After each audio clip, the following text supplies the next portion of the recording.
ये पीएफएसी 2025 का PhD PET में जस्ट अब कल का दिन बाकी है और परसों से आपका स्टार्ट हो रहा है। बहुत सारे कैंडिडेट्स जो हो वो कुछ कैंडिडेट्स जो हो में भी जिनका थोड़ा दूर होगा तो हो सकता है आज रात में भी जर्नी आप करो या कल आप डे टाइम में जर्नी करोगे। कुछ ऐसे होंगे जिनका क्लोज है तो वो मे बी जो 17 है वो मॉर्निंग में भी जाओगे। जब भी आप जाओ कोशिश करना है अपना जो बेस्ट है वो देने के लिए। बहुत सारे कैंडिडेट्स हो जो जिनको लगता है कि मेरा क्या होगा, नहीं हो सकता है, वैसा कभी भी माइंड में ना लाओ। ये एक जर्नी है और इतना डिफिकल्ट नहीं है, इस चीज को मानो।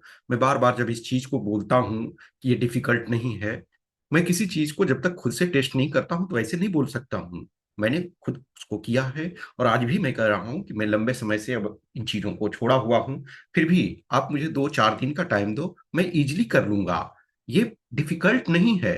खास करके जब आप लॉन्ग जंप वगैरह करते हो तो इतना ज्यादा नहीं है ना जिसको आप नहीं कर सकते हो। आप एक हेल्दी पर्सन हो, मेल यदि हो तो 3.5 मीटर है और 165 मिनिमम आपका हाइट है। फीमेल हो 157 सेंटीमीटर मिनिमम आपका हाइट है, लेकिन उनको 3 मीटर्स ही करने हैं। 3 अटेम्प्ट दिए जाते हैं। और रनिंग में तो टेंशन ही ना लो। रनिंग में ये सोचो ग्रुप में करना है। बस आपका प्रैक्टिस होना चाहिए थोड़ा थोड़ा करके। और जिनका लगता अभी भी नहीं हो रहा, प्लीज मेक माई वर्ड्स कि आपको मोटिवेशन अपना हाई रखना है। रनिंग में तो एकदम ग्रुप के साथ दौड़ जाना है। पहला जो तेज भाग रहा उस कैंडिडेट को टारगेट रखो। दूसरा, पहला, दूसरा, तीसरा कैंडिडेट को टारगेट रखो। बहुत सारे कैंडिडेट्स होते हैं जिनके लिए ये बहुत इजी होता है। जब मैं इस बात को कहता हूं तो ट्राई एंड टेस्टेड है। बहुत सारे कैंडिडेट्स के साथ ये टेस्टेड है कि वो आसानी से कर लेते हैं। वो जो कहते हैं ना कि मन के हारे हार है, मन के जीते जीत। आप मन में मत हारो। हो सकता है पॉसिबिलिटी ये है कि आप कितना भी बेस्ट एफर्ट करो और नहीं कर सकते हो, क्लियर कर सकते हो, वो बाद में सोचा जाएगा। लेकिन शुरू में हमेशा ये मान करके चलो कि होगा, हमारा होने वाला है। और ये कंपटीशन उस ढंग का नहीं है कि हर ग्रुप में पहले 5 को लिया जाएगा, नहीं। ये पॉसिबिलिटी है ना कि रनिंग कर रहे हो, 10 कैंडिडेट्स ग्रुप में रनिंग कर रहे हो, पॉसिबिलिटी ये है कि ऑल 10 क्लियर कर जाएंगे और पॉसिबिलिटी ये है कि 0 क्लियर होंगे। लेकिन 0 वाला ऐसा केस नहीं होता है। लेकिन बहुत बार होता है 10 में से 10 कर गए, 8 कर गए, 9 कर गए, 6, 7 जो भी कर सकते हैं। तो जनरली रनिंग वगैरह तो ग्रुप है, उसमें टेंशन नहीं लेना। रनिंग में आपको अटेम्प्ट नहीं दिया जा रहा तो ग्रुप में है वो ज्यादा अच्छा है। लेकिन जब आप लॉन्ग जंप करते हो तो 3 अटेम्प्ट्स हैं, ये बात को ध्यान रखो। सपोज करो वर्स्ट केस में फर्स्ट अटेम्प्ट में नहीं हुआ, थोड़ी देर सोचना है, अपना जो बेस्ट एनर्जी को याद करना है कि नहीं मेरे में क्षमता है। वो जो कहते हैं ना कि बजरंग बली के पास यदि उनको याद दिलाया गया कि यस तुम में बजरंग जो है बहुत शक्ति है, तुम आराम से जो ये समुद्र है उसको पार कर सकते हो, और उन्होंने कर लिया। तो ये जो सोच हमारा है कि हम कर ले जाएंगे, ये बहुत बड़ा आपके लिए पॉजिटिव होता है। जिन भी कैंडिडेट्स को लगता है थोड़ा डाउट, वो याद करो, पॉजिटिव चीज को देखो कि यदि मैं इसको क्लियर करता हूं तो मुझे यूपीएससी में इंटरव्यू देने का मौका मिलेगा, जो कि बहुत बड़ी अचीवमेंट्स होती है। बहुत सारे बच्चे ऐसे होते हैं कि इवन इंटरव्यू देने के बाद सिलेक्शन नहीं होता है, लेकिन बिलीव मी, इंटरव्यू में जाना अपने आप में एक अचीवमेंट है। मैं अपने जब जीवन में देखता हूं तो मुझे ये था कि यस, देर सवेर मुझे यूपीएससी में पहुंचना है, उस बिल्डिंग में इंटरव्यू देने के लिए। फॉर्चुनेट इनफ कि गया, क्वालिफाई भी हुआ। लेकिन वर्स्ट केस में यदि हमारा नहीं होता है, फिर भी हमारे लिए दूसरा गेटवे वो खोलता है। बहुत सारे बच्चे हैं जिनको मैं जानता हूं, इंटरव्यू राउंड तक पहुंचे, उनका सिलेक्शन नहीं हुआ। लेकिन मैं जानता हूं कि उन बच्चे का कहीं ना कहीं अदर प्लेसेस पे सिलेक्शन हो चुका है। इस जर्नी में 2017 से जब मैं स्टूडेंट्स को गाइड कर रहा हूं, करीब करीब सारे बच्चे जो इंटरव्यू राउंड तक पहुंचे हैं, इंटरव्यू में गए हैं, कहीं ना कहीं सेलेक्ट हुए हैं। कुछ एक्सेप्शनल हैं जो स्ट्रगल कर रहे हैं। हाँ, कुछ ऐसे होंगे जिनका नहीं हुआ होगा। मैं ऐसा थोड़े कहता हूँ कि हर 100%, लेकिन मेजोरिटी की मैं बात कर रहा हूँ कि इधर वो अभी स्ट्रगल में है, अभी वो फाइट कर रहे हैं, या दूसरी जगह कहीं ना कहीं प्लेस्ड हो गए हैं। तो इन चीजों को जब ध्यान में रखोगे तो आपको थोड़ा एक्स्ट्रा मोटिवेशन मिलता है। मैं जब बहुत सारे बच्चे को देखता हूँ, आप शायद जो भी लोग पटना जैसे जगह में यदि आप देखोगे, सुबह सुबह में बहुत प्लेस पे, गोलंबर में के पास या पार्क में बहुत सारे बच्चे खड़े होकर के मैं देखता हूँ कि क्वेश्चन सोल्व करते रहते हैं, सेट सोल्व करते रहते हैं। और सो मेनी स्टूडेंट्स हैं जिनको अच्छा चेयर टेबल मिलता है, फिर भी वो सोल्व नहीं करते हैं।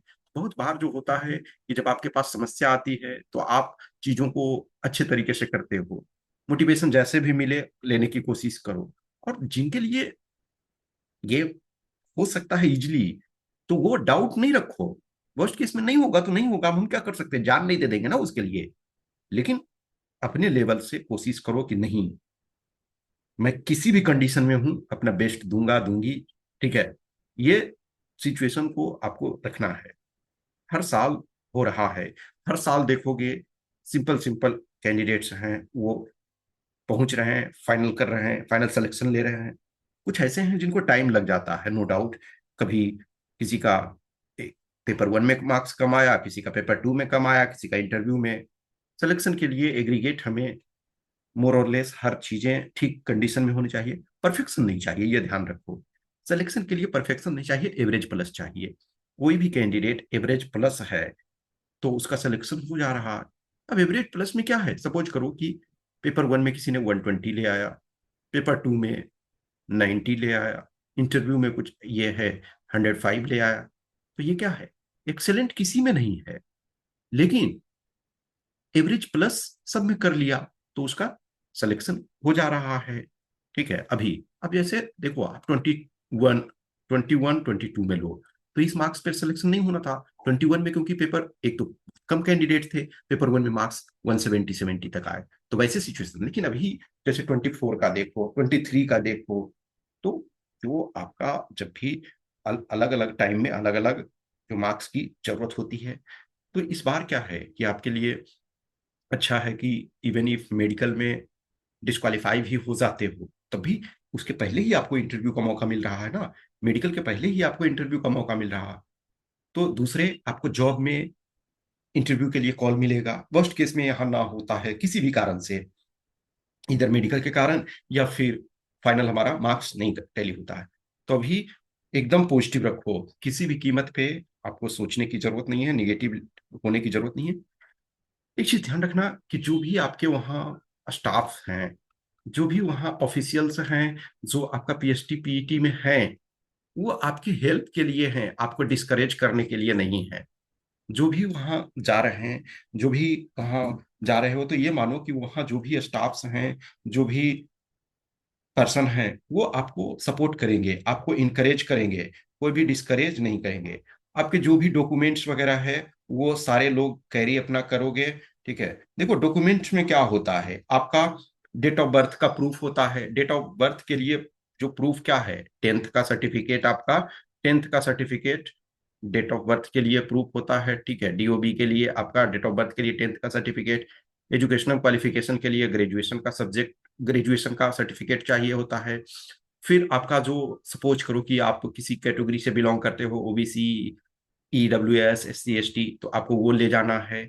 ठीक है, फिर प्लस कोई यदि एक सर्विसमैन में हो तो आप उसको ले जाना है। सेंट्रल गवर्नमेंट के जो आप सिविलियन एम्प्लॉय हो, तो उसमें से आपके पास होना चाहिए, एनओसी होना चाहिए कि यस, हम जो एज ए कैंडिडेट हमने अपना ऑर्गेनाइजेशन को इन्फॉर्म किया हुआ है। तो सामान्यतः देखो, आपको 10th का और ग्रेजुएशन ये सबको चाहिए। उसके अलावा एक सर्टिफिकेट जो रिजर्व कैटेगरी में हो तो उनको चाहिए होता है, आपका जो कम्युनिटी सर्टिफिकेट है। ठीक है, वो। और यदि आप एक्स सर्विसमैन हो तो उसमें कि यस, हमने एनओसी के लिए अप्लाई किया हुआ है, उसका कोई सर्टिफिकेट, या सेंट्रल गवर्नमेंट के सिविलियन एम्प्लॉय है। प्लस आपका जो डीएएफ है, डीएएफ में कुछ कैंडिडेट्स के साथ इश्यूज हुए हैं बहुत सारे। इसका कारण ये है कि इस बार जो पहली बार हुआ है ना कि डीएएफ ओरिजिनली शुरू में उन्होंने भरवा लिया था, लेकिन फिर बाद में अपडेट करने का दिया तो कुछ कैंडिडेट्स ने डाउनलोड नहीं किया, कुछ के पास प्रिंट प्रीव्यू है। तो जो भी आप लोग यूपीएससी से बात किए होंगे, जैसे भी है करके वहां पहुंचो। वर्स्ट केस में सपोज करो कि किसी का फर्स्ट डे है लेकिन आपके पास सर्टिफिकेट नहीं है, तब भी वहां एटलीस्ट पहुंचो, अटेंडेंस ये करो, फिर आप यूपीएससी से कॉल करो, या जो भी है कुछ रास्ते निकल सकते हैं, क्योंकि आप जेन्यून कैंडिडेट हो। आपको यदि कॉल लेटर इशू किया गया है, ई एडमिट कार्ड आपको इशू किया गया है फिजिकल के लिए, तो आप एलिजिबल कैंडिडेट हो ना, आपने क्वालिफाई किया हुआ है रिटेन। तो आप जाओ, और देखो मॉर्निंग में आपको बुलाते हैं, 7 बजे आपको बुलाते हैं, तो आप पहुंच जाओ वहां जैसे भी, क्योंकि ये करियर का बात है, ये आप अपना जो इतना टाइम लगाए हो उसका एक तरह से अब राइट टाइम आ रहा है कि उसका एक तरह से फ्रूट मिले। तो अभी जो भी है, जहां भी हो टाइम से पहुंचने की कोशिश करो। और since only physical standard test और फिजिकल एफिशिएंसी टेस्ट दोनों चीजें बस होना है, तो मे भी पॉसिबिलिटी ये है कि आप 11 AM पर फ्री हो जाओगे। किसी को बैच में हो सकता है 12 PM तक जाए। जनरली 11 AM टू 12 PM के आसपास तक आपको फ्री कर देंगे।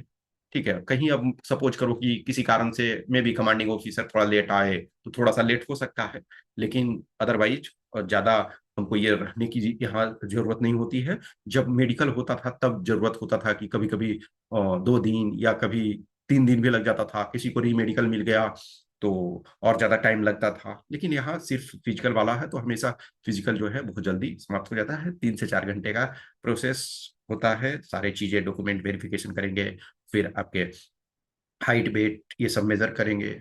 और जिनका भी जैसे देखो मेडिकल वगैरह का अभी फिलहाल इशू नहीं है, तो जो भी जिस कंडीशन में हो जाकर के बेस्ट करने की कोशिश करो, टेंशन ना लो।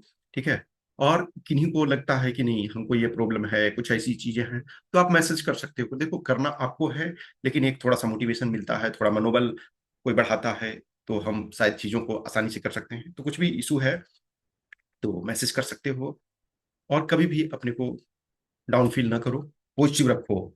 मैं रिटर्न क्वालिफाई हुआ हूँ, टॉप 2% में हूँ, तो मुझे अच्छा देना है, अच्छा करना है, अपना पूरा एफर्ट लगाना है। ठीक है। Okay, thank you.